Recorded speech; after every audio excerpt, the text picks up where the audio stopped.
watching the Heavy Metal Television Network.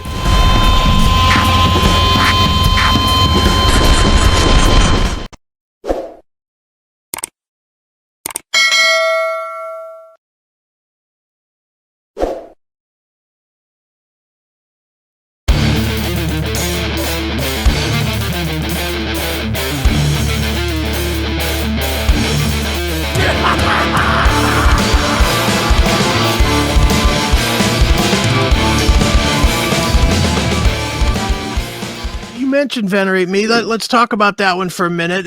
You wrote it quick, and obviously it's the one that features King Diamond, lending his voice to it. Did you hear his voice in it when you were writing it, or did somebody kind of suggest, hey, wouldn't it be cool if we called King Diamond and he jumped in on this? No, yeah. So what happened was, so I'm a huge King Diamond Merciful Fate fan. Sure. From we all are from our teenage years. We've listened to them since the '80s. So it was, and King Diamond is one of those. If you like King Diamond, you don't just like him. You love him. You love Right. you love everything about it. And that's just the way it is for some reason. I don't know why it is, but that's how everybody is. And so just for having King Diamond as a cameo on the album, because this is really what it is. It's a cameo. It's not like Sure. a featuring King Diamond. It's not a duet or anything. Even as much as I would love to do that, that's Sure. not what this is. But so what happened was, when I wrote this Venerate Me, I had this part, and I thought, if I do this, this is probably what, if Merciful Fate or King Diamond had this song back in, when whatever, this is how they would have done it somehow. I just in the back of my head.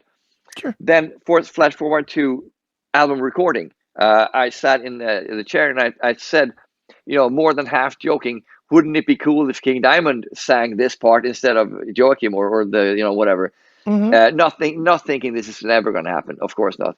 Sure. And then Pontus, other guitar player, Pontus, he's a sound engineer as well. He works with King Diamond for years, several years. Okay. So he knows him, and I know this, of course, but but just knowing somebody doesn't mean that this is going to happen. Sure.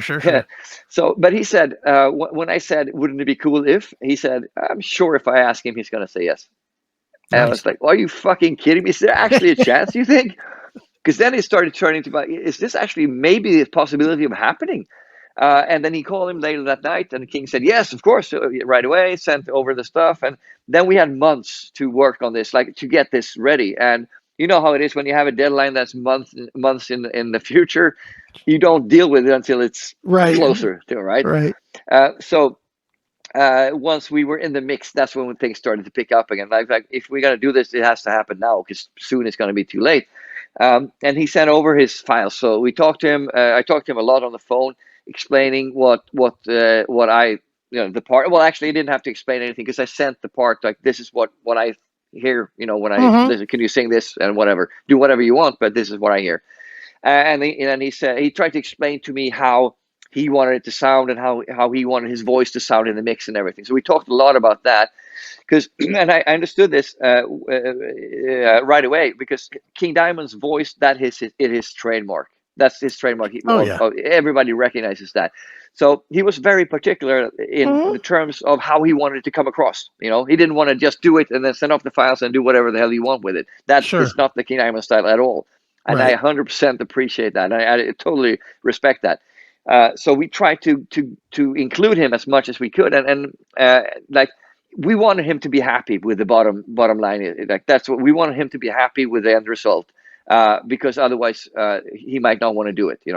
And we wanted everybody to be happy. But for us, what we had, and the details, the detailed things he came up with, there was very small changes.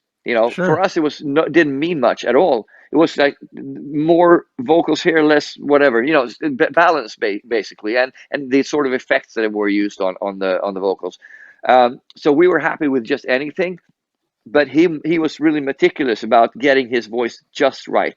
And I mean, can you believe, after doing this for 40 years now, I think, being this meticulous about something, I have so much respect for that. Sure. And so once we got those levels and everything balanced, he was happy, we were happy. Boom. That was the last thing that happened on the mix. And then, only then, did I actually believe this was going to be true? But then I realized that now we have it. Now it's done. Sure. And then I was happy as hell.